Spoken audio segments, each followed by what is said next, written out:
To the New World Order? The New World Order does not mean surrendering our national sovereignty or forfeiting our interests.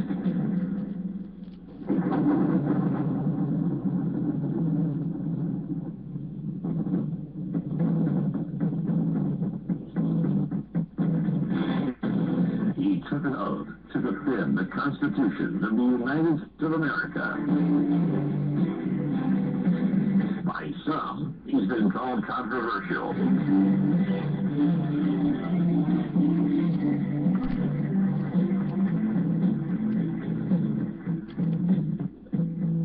How can I convince you when your ears refuse to hear? You turn your heart away from me each time that I've gone near.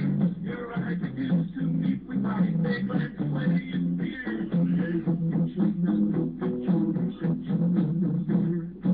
Now, keep in mind that some of my guests have been approached by Homeland Security or FBI saying, why are you going over Clay Douglas show? My message to those guys, if they're listening this morning, is go get a cup of coffee. Maybe you'll learn something. We both took the same model, to defend the Constitution against all enemies, foreign and domestic. I don't recall there being an expiration date on that. Well, it's just a show. How can I contain the thing we said to say?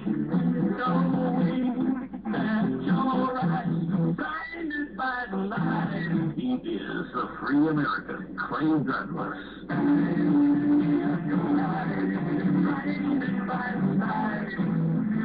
Your eyes blinded by the light. Catch the Free American weekdays at 7 a.m. Pacific, 10 a.m. Eastern. Every time I think about the damage that's been done, the anger wells inside me till I'm almost overcome. I want to tear the moon out of the sky and drop the sun. Why you For the podcast and more details, visit www.freeamerican.com or catch the podcast by phone by calling 832-999-8631.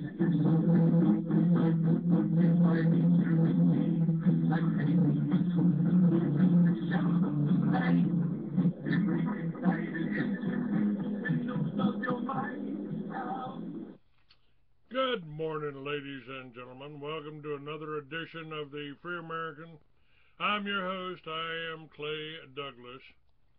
And I got to tell you, they are ratcheting up the fear.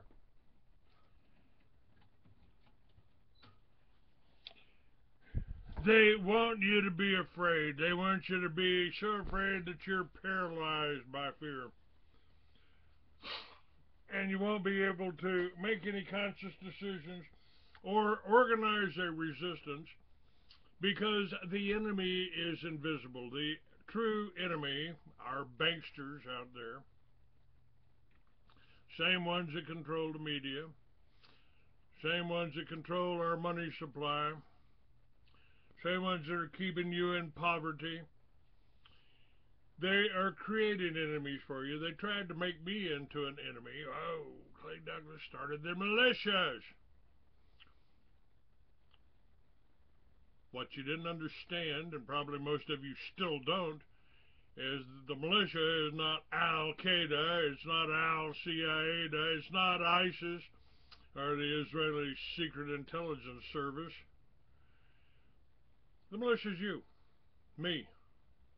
Americans between the ages of 18 and 45, able to pick up an arms and respond and follow orders of our governors, of our sheriffs. So they wanted you to be afraid of you. Now they've switched tactics. Now they want you to be afraid of the Muslims. When they couldn't, when the Iraq war didn't quite work, when the whole Osama bin Laden didn't quite work. Of course, Osama bin Laden was a Saudi. Supplied by Saudi money, supplied by Saudi oil. And probably died many, many years ago, but kept alive as a boogeyman. Now they're trying to make Russia again into our enemy. This is This is part of the psychological operations, and I'm going to be playing a little bit of a clip from, I believe it's Leuran Moret. They'll be talking about what's going on in the Ukraine. And remember that the Ukraine is situated right in the middle of what used to be Khazaria a few centuries back. And the Khazarians became the Ashkenazi Jews. And of course we fought a world war against Germany, twice, 2 world wars against Germany, who simply wanted to maintain their Caucasian identity, their Caucasian race, their Caucasian culture. And the Zionists out there, the Jews who say they're Jews, the one Jewish historians like Benjamin Friedman referred to as the so-called Jews, who never had any relationship with Palestine, and they've infiltrated your Christian religion to the point that your Christians now believe that these fake Jews, pseudo-Jews, are somehow the chosen people. Chosen to what? Rule over you? This Jewish God of the Old Testament is not what you think, not who you think, and certainly not the God of Jesus. And that's covered pretty well in a film that I've got up on my website or on my Facebook page, Free Americans 69. Now they want you to be afraid. Well, there's beheadings. Oh, they're going to be beheadings, and this is again to drive the fear up and to paint the Muslims as our enemy. And we probably killed more Muslims than the Muslims ever dreamed about killing, that they could kill us. So this is your media leading you down the path to keep you afraid, to drain your money, and tell you if you really support your troops, you'd bring them home so they could guard America, guard our borders, which has been opened up by your administration. And it's not just Obama. George Bush did the same thing. Republicans, Democrats, two wings of the same bird. We can differ. They can argue over inconsequential points, but why aren't Republicans and Democrats joining hands to withstand, to support our Constitution? Now, Leuran Moret, she's got her master's degree, a PhD, and she's interviewed here by Paul Sandra from Toronto just not very long ago, a few days ago. Now, she's talking about, and she comes at this from a different angle. You know, I've talked to you about Christian identity. I talked to you about the Jews. She doesn't approach that. But I think what she's got to say is worthwhile and worth listening to. Second hour, I'll bring up my guest, Rodney Stitch. He's one of those Californians who can't get up at that early in the morning. So, Leuran, come on and talk to me. What's going on in the Ukraine?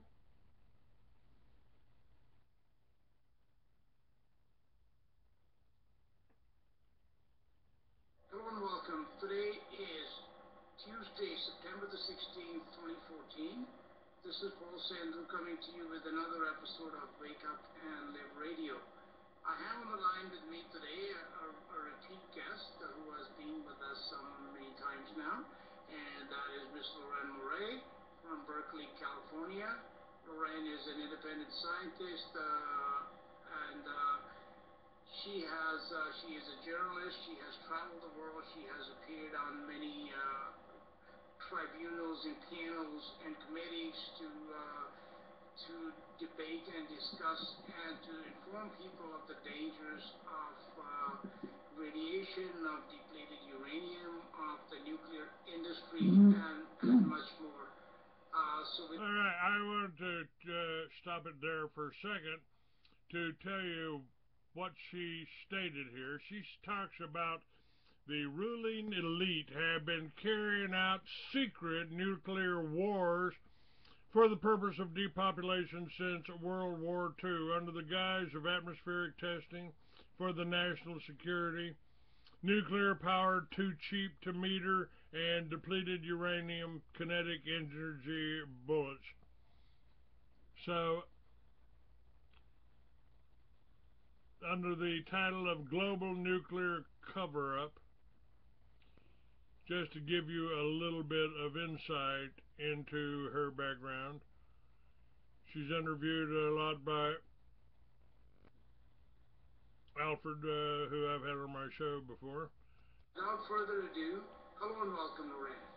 Hello, Paul. Nice to be on your show again, and I always enjoy being interviewed by you. It's always wonderful. Thank you.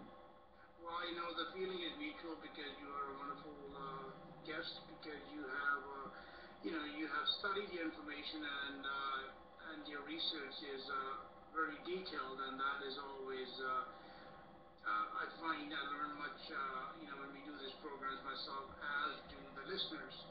So, what has been in the forefront of your radar in the past, little while since we last spoke, a couple, maybe 6 weeks ago or so? What has been going on in the world that has caught your attention? Well, I think that the downing of the two Malaysian planes, MH370 in March, and then MH17 over the Ukraine in August, or was it July, has really alerted me to this pivot to Asia that Obama's been talking about and will be his legacy. But it has a very dark history, and it's very menacing to civil society because it will not only affect the Ukraine, but it's an indication that the Western powers will be using NATO to take over countries and loot them and rape them and destroy the environment and then leave and move on to the next country.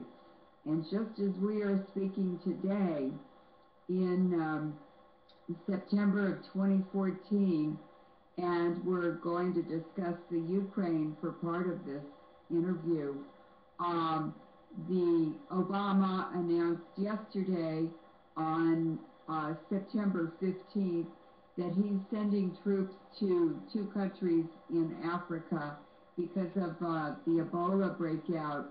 And Britain has been asked by, I believe it was Nigeria, to send their troops for problems they're having.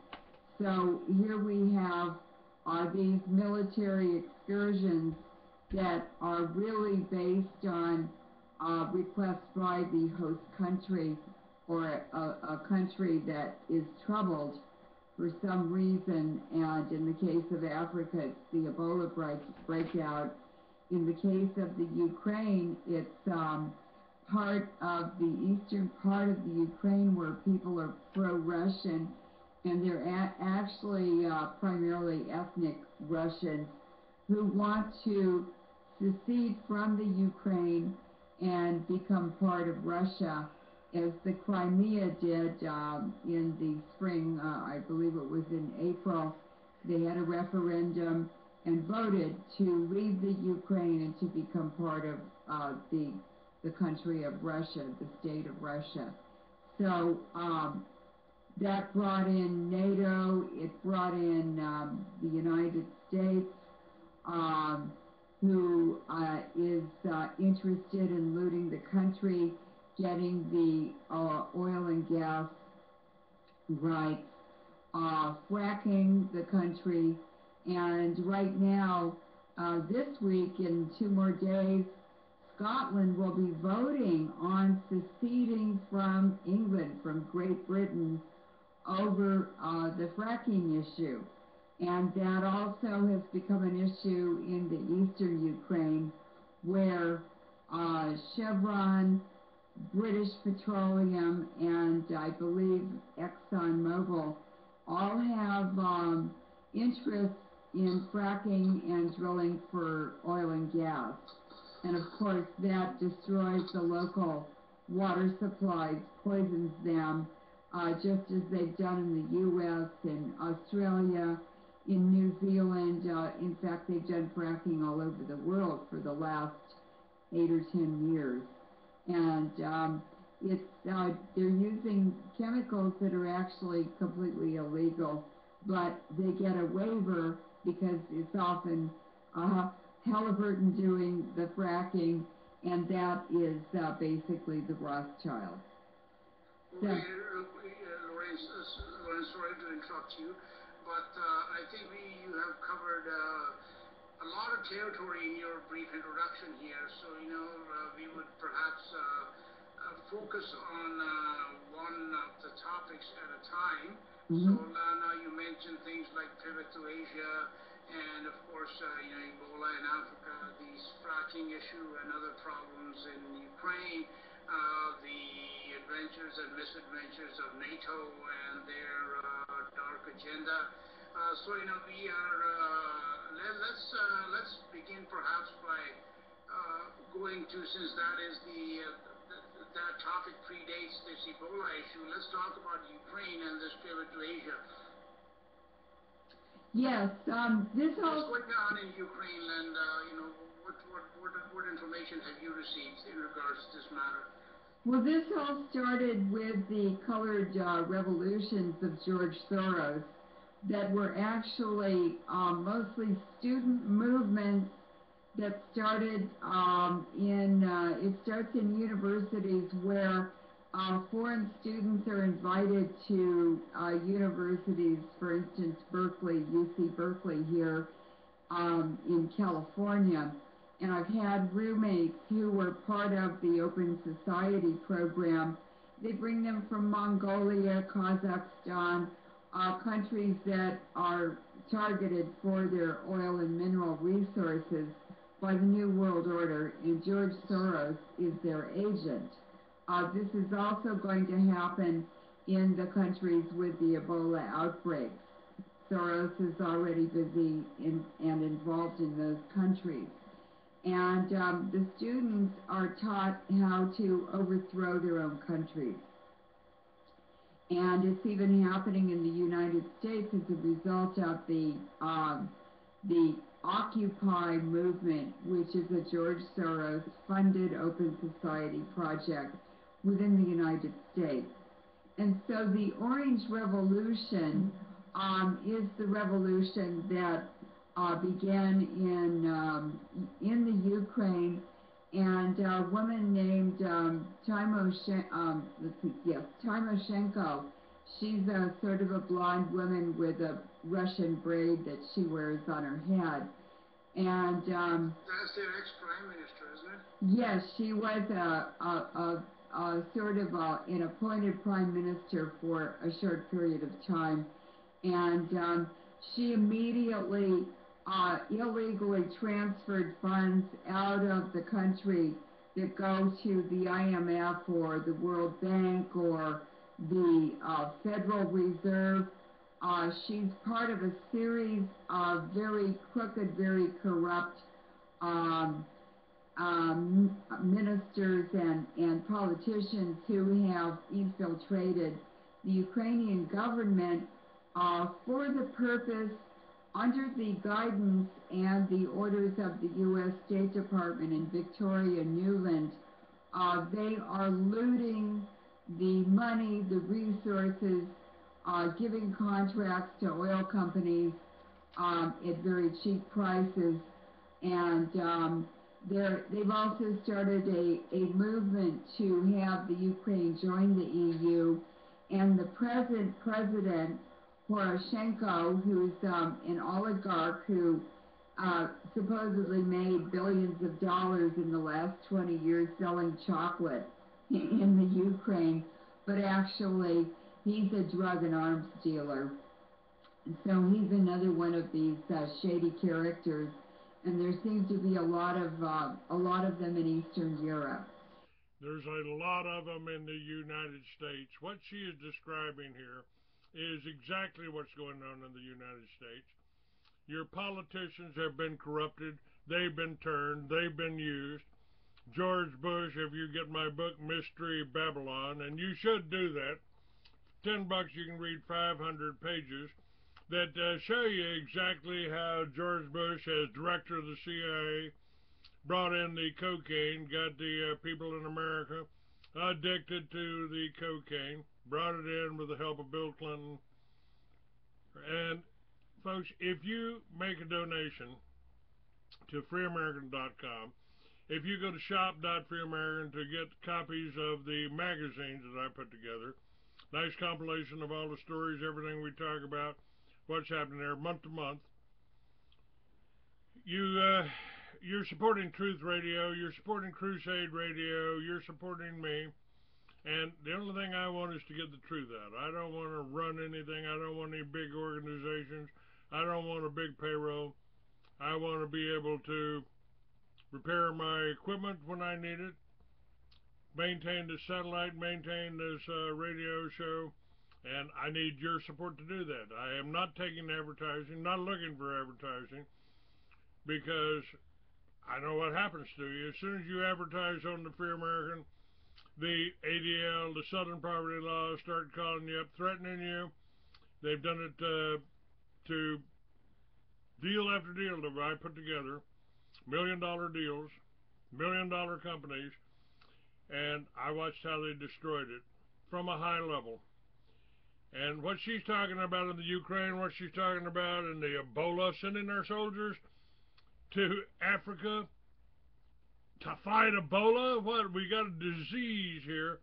The only thing you're going to fight in Africa, the only thing it's going to accomplish by sending our soldiers here is to infect them, to weaken them, and you don't even have to spend money, give money to Monsanto to spray them with Agent Orange, or give it to the nuclear companies to produce depleted uranium to give them. And that depleted uranium is what she talks about in her header here, saying the ruling elite have been carrying out secret nuclear wars for the purpose of depopulation since World War II. All right, Lauren, go ahead. They are also being used to disrupt and overthrow governments so that the U.S. and NATO can get into Eastern European countries to surround Russia and to put ballistic missiles under U.S. supervision into their countries, pointed straight at Moscow. And this is getting to be a template. It's getting to be a regular thing with Eastern European countries, and they've tried to do it with the Central Asian former oil-rich republics that were part of the Soviet Union as well. So yes, so then it seems then Ukraine is would be the doorway for NATO and the West into Russia, and it would be sort of a containment strategy to contain Russia. Why does Russia pose a threat to them? Because Russia, I thought, had come out of the communist system and had become a capitalist country, and they were all buddies for a while. So where did this rift come from? Well, the rift came from basically the hidden power that is behind all the land grabs, the resource grabs, and the using NATO and also private contractors.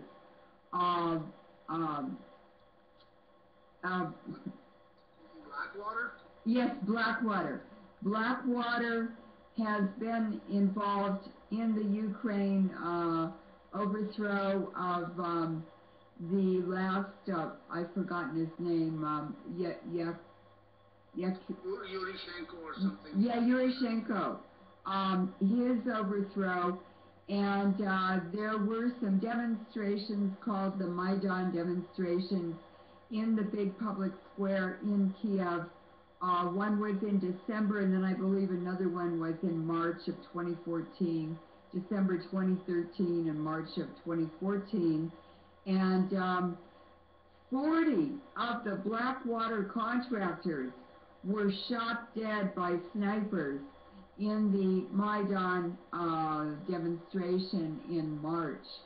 That's a lot of contractors, and apparently there were, people don't really know who it was, but there were snipers there, who were shooting both sides of the Maidan demonstration, and also the U.S. contractors in the square with the demonstrators.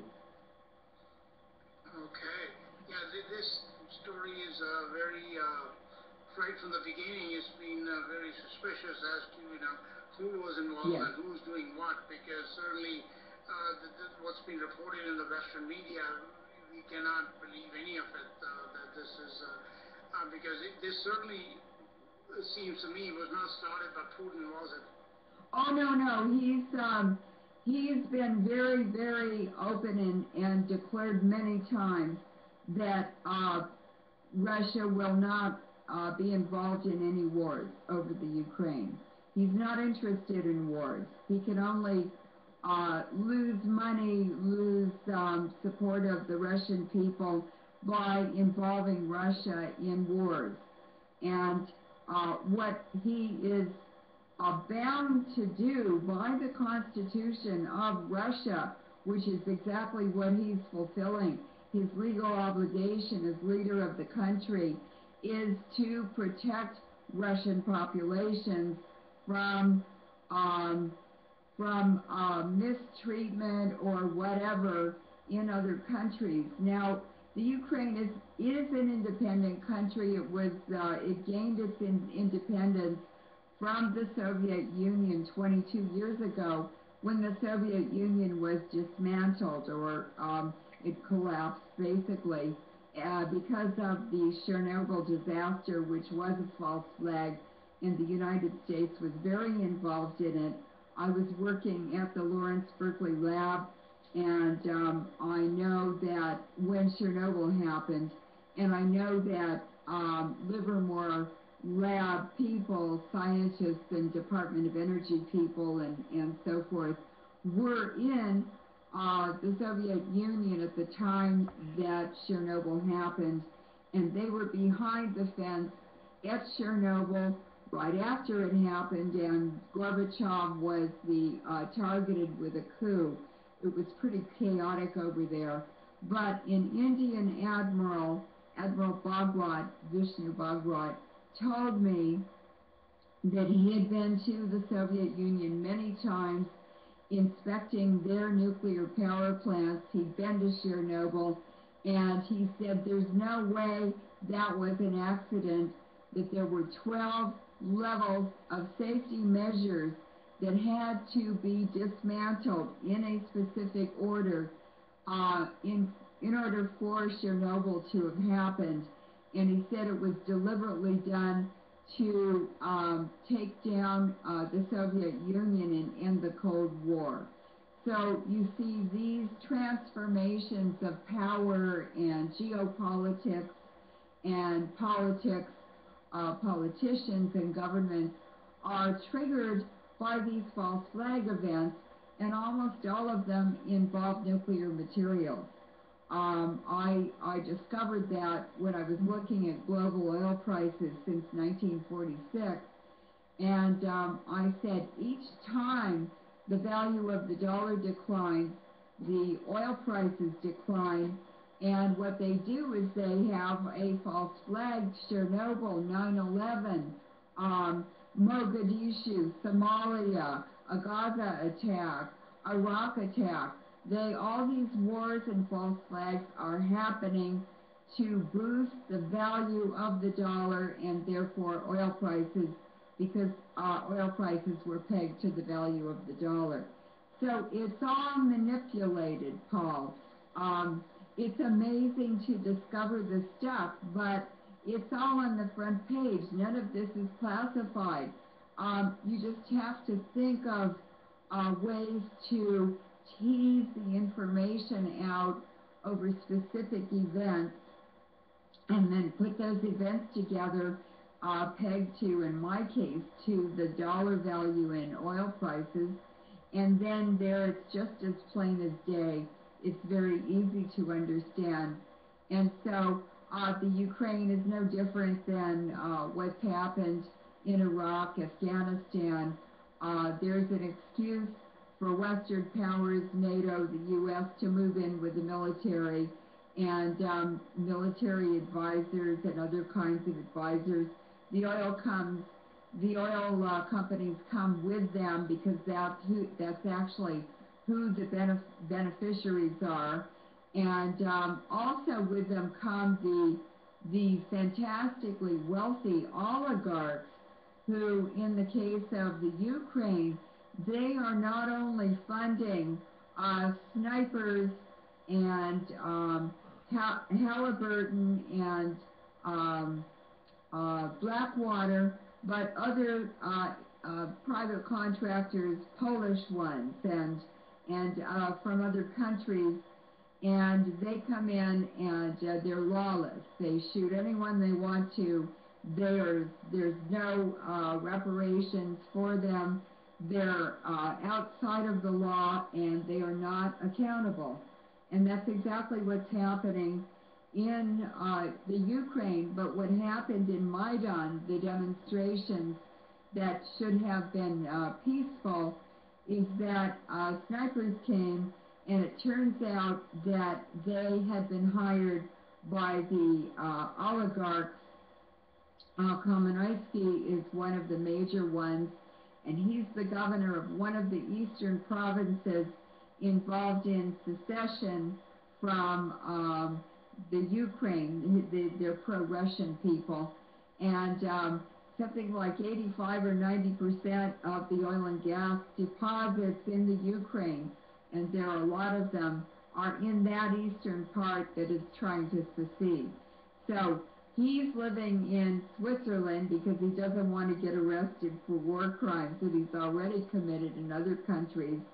And he has hired mercenaries who not only were in the demonstrations in Maidan in Kiev that overthrew the democratically elected government, but they are now also funding private contractors who are embedded in the Ukrainian military presence there, the government troops and the government National Guard, that are trying to fight the militia, the volunteer militia in the eastern part of the Ukraine, and they are fighting for independence from the Ukraine. The oil companies, of course, and the oligarchs don't want to lose the treasures they are looting from, especially that part of the Ukraine, but also after the last president had to flee to Russia for his life, the U.S. government, in other words, Victoria Nuland in the State Department, appointed a new temporary government in the Ukraine. That's not even legal. It's an illegal government. And they were sworn in on February 27th, just before the demonstrations in March, in the Maidan demonstration in Kiev. And a new prime minister was appointed. They had to have an election for the president.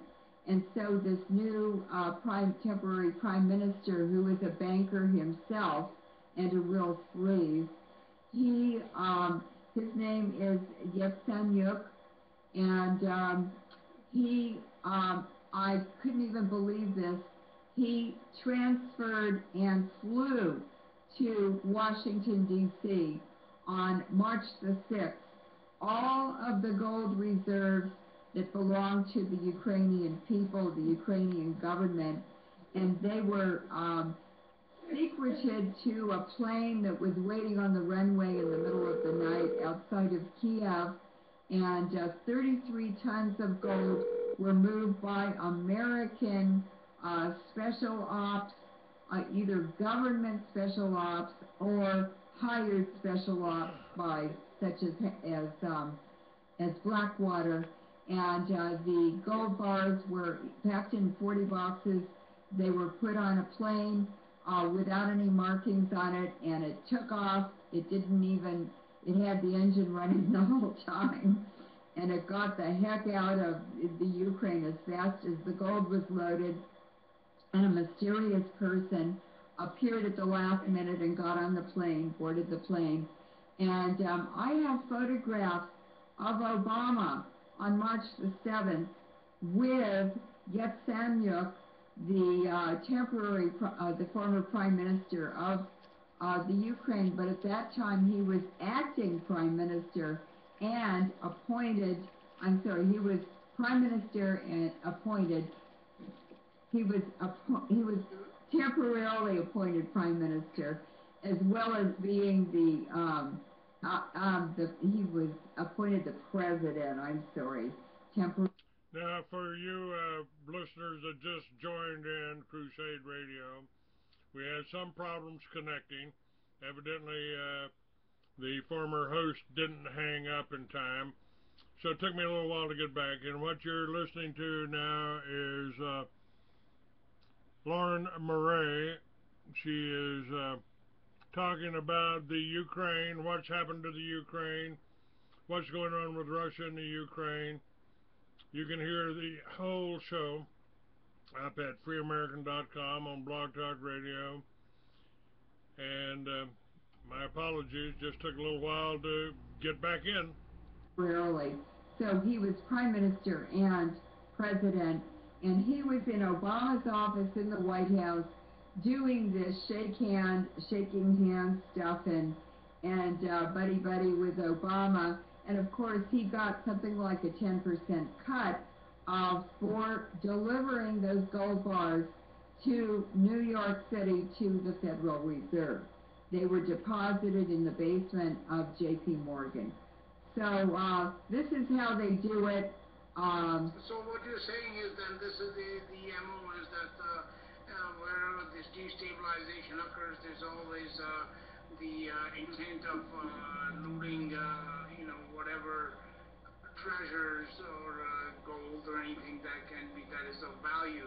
So now with this tug of war that's going on between Russia and the West over Ukraine, what do you foresee the outcome to be? Like, could this lead to some kind of war, or how is this going to end? Well, this is one of the most important overthrows that have happened, and this will affect everything, at least for the next 10 years, in terms of the policies that Russia follow through on and why they are defending their borders. This is encroachment and this is harassment of Russia. They have done nothing illegal, and they are constitutionally bound to protect ethnic Russians who are being genocided in eastern Ukraine in order for the oligarchs and the oil companies to loot the company of its natural resources. And Timoshenko said publicly within the last 6 months, and it ended up in the media, that this was over the Crimea, and they had a referendum and legally voted to join Russia and leave the state of Ukraine. That successfully happened. The eastern Ukrainians are being genocided, And Tymoshenko, who was the former president or prime minister, she stated in a phone conversation that was leaked that that they should get nuclear weapons, the Ukrainian government, and go into the Crimea and wipe out the Russians there and their leader, meaning Putin, and that they should destroy the entire Russian population, pro-Russian population, in the Ukraine with nuclear weapons. And that's a horrific statement because that's exactly what they're doing.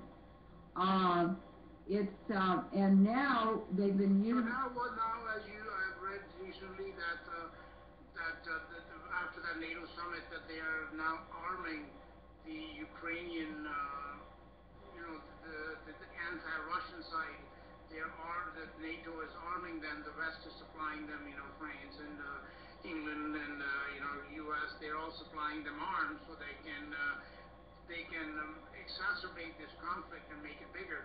Is that what you also see happening there? Well, what has happened is that the president Poroshenko sent troops in there. That the war or this conflict actually started, armed conflict, in March, and at that time the Eastern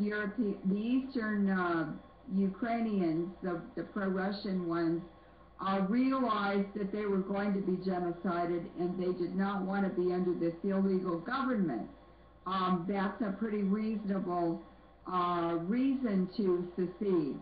So they had very valid grounds and legal grounds, and Russia's been on legal grounds in helping them, assisting them.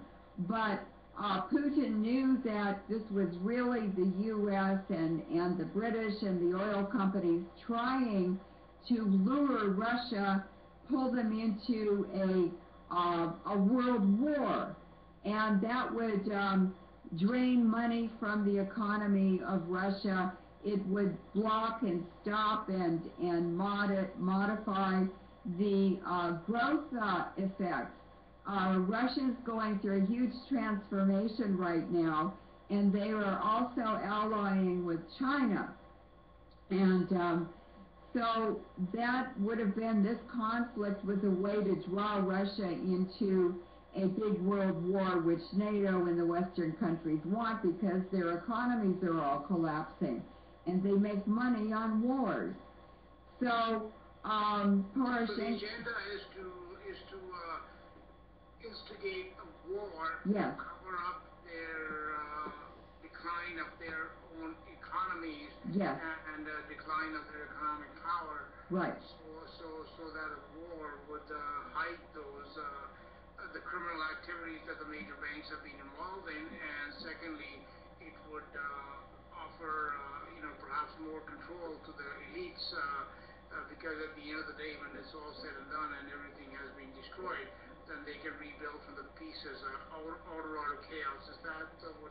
Yes, what they do is they create chaos, and then the oil companies and other entities, interests that want to loot the natural resources come in when the country's destroyed, or even during the conflict.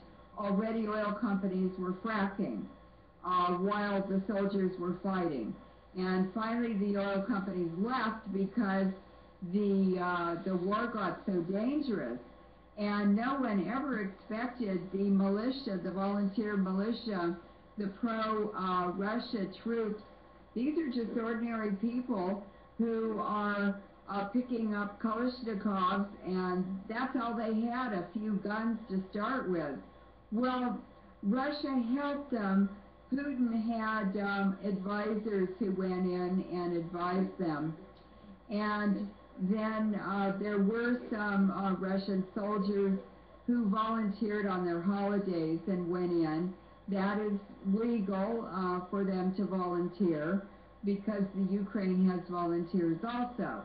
And then the conflict flared up because the poor the poor Ukrainian soldiers who were conscripted were not trained.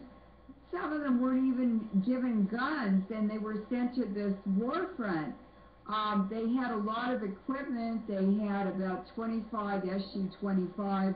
Those are small fighter jets that were manufactured and designed during the Soviet era, and many of the third world countries still have them. And the Ukrainian troops were well outfitted, but they were not well trained. The militia had no equipment at all, just some old Kalashnikov rifles, but they seemed to be well trained. They seemed to be spiritually inspired, and they were doing this conflict. They were going to war for the right reasons. It was to save the lives of their people, because they are being targeted for genocide. And but the Russian troops did not want to fight. They did not want to go to war against the pro-Russian Ukrainians, because they call them their brothers. They're all the same people. So this became an issue, and what happened is the militia started capturing and surrounding. They had like 7,500 Ukrainian government troops surrounded, and forced them to surrender, and they had to leave all their equipment, all their tanks and guns and their Buk missile launchers and their grads, and in order to get out of this the prison camp they were in. So they were released, and the militia gained all of the anti-personnel carriers, the tanks, everything. So they began using those.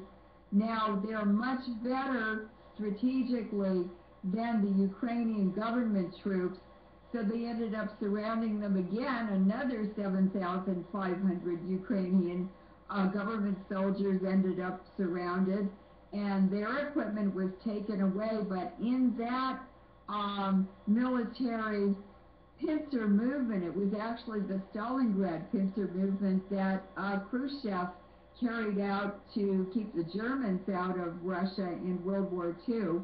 The very same movement surrounded these Ukrainian government troops, and they were also released, but they had to leave their equipment as well. And they were shooting down, the militia were shooting down all the planes, finally, that the Ukrainian troops had. So the president of the Ukraine asked NATO countries to send more Su-25 and pilots without the Eastern troops knowing about it, or without the Eastern militia knowing about it. And almost all of the targeting with missiles, with mortars, with bombs, has been on the civilian population. The militia at first were fighting like rebels would fight, and they were doing insurgency in the cities. And so the Ukrainian troops just pounded the civilian sector and destroyed the cities, the houses, the homes. Many civilians have died, but maybe These are war crimes. These are war crimes, and maybe 2,000 or 3,000 civilians have been killed. But the militia troops have killed at least 14,000 Ukrainian government troops, and yes, they have taken all their equipment, and they have a better army, and they're better soldiers strategically than anything the Ukrainian government ever had. So for this civil war to continue, or to be more evenly matched, do you think that NATO will send in ground troops? Well, what's happening now is the first Poroshenko bought Soviet-era tanks from Hungary, from their arsenal, and the Hungarian army needed money. They were broke, so they sold these old Soviet-era tanks. They're 50 years old, for $8,500 each, just basically scrap metal. And photos were taken of those tanks on trains headed for the Ukraine. And so then when the second 7,500 Ukrainian troops were surrounded just a month ago, it turns out these war prisoners that there were 200 U.S. military advisors and trainers who were captured. Some of them were killed, and they had been training the Ukrainian government troops in anti-terrorism operations. So what happened to these guys that were captured? Well, they were released finally. Putin said release them. So the militia released them and, of course, kept all their equipment.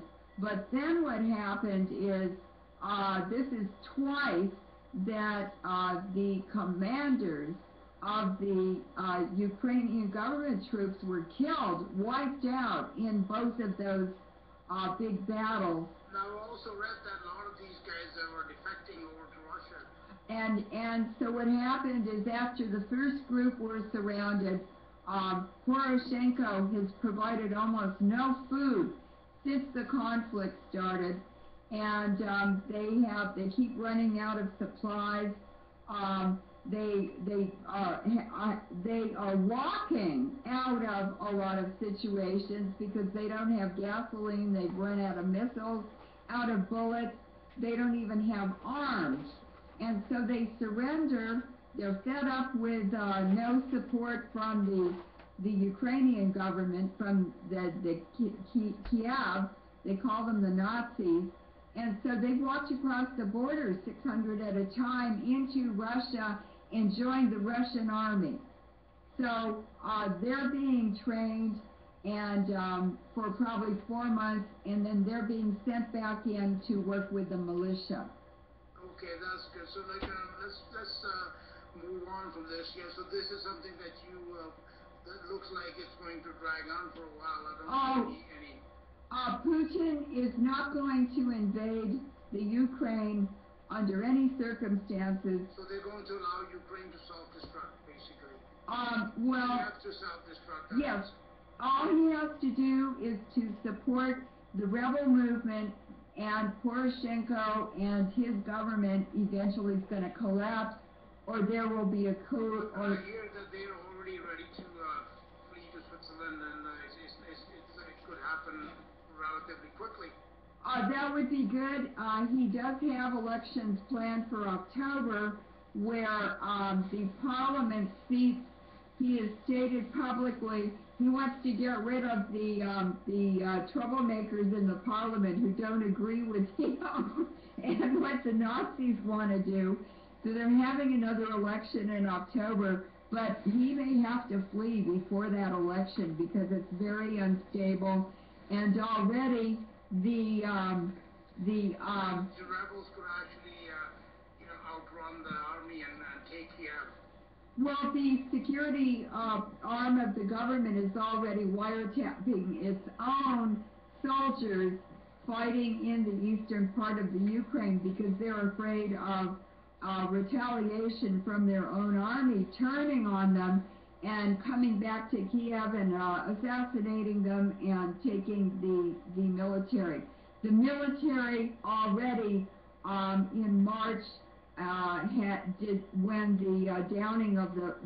in March the Navy went off with a flagship and the Ukrainian Navy ships and went to Sevastopol and joined the Russian Navy.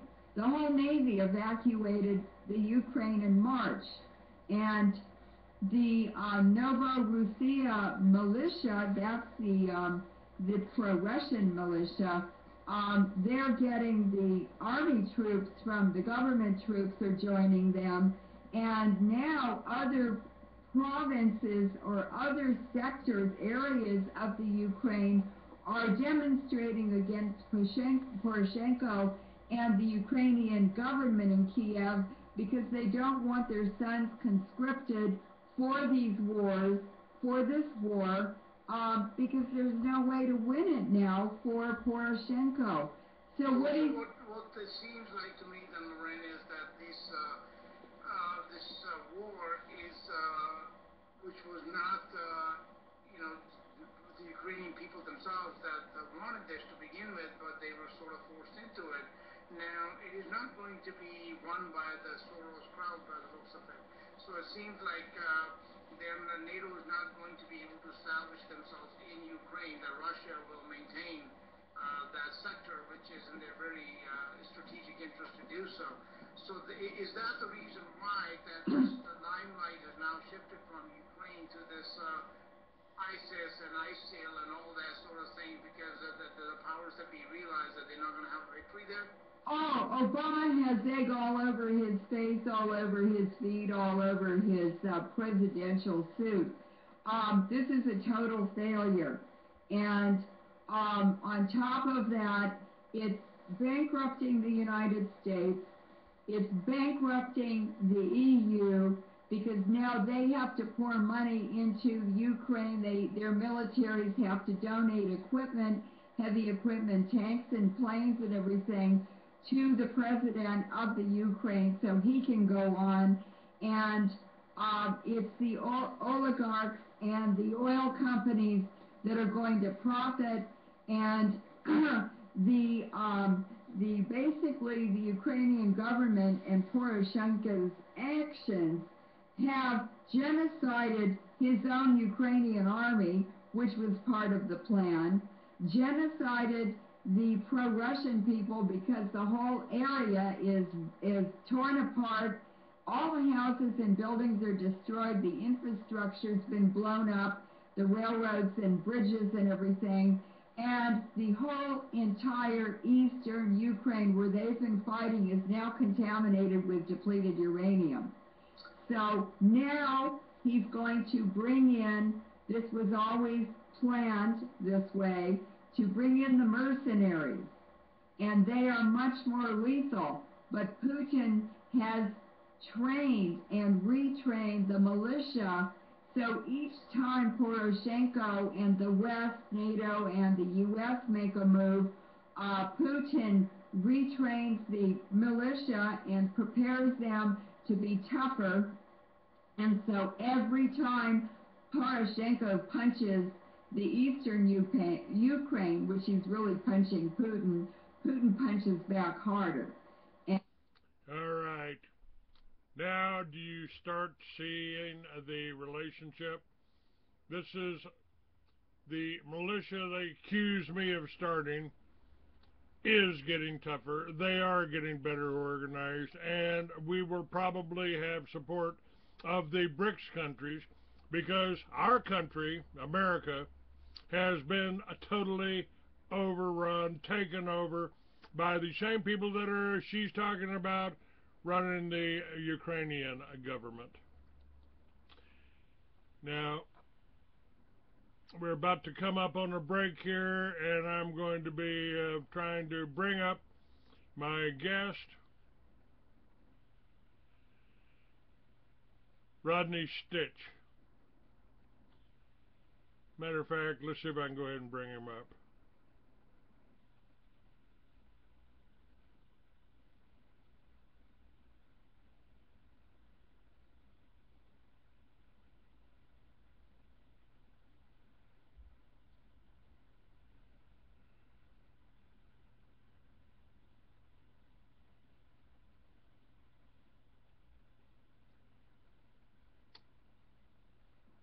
Hello, Rodney. Can you hear me?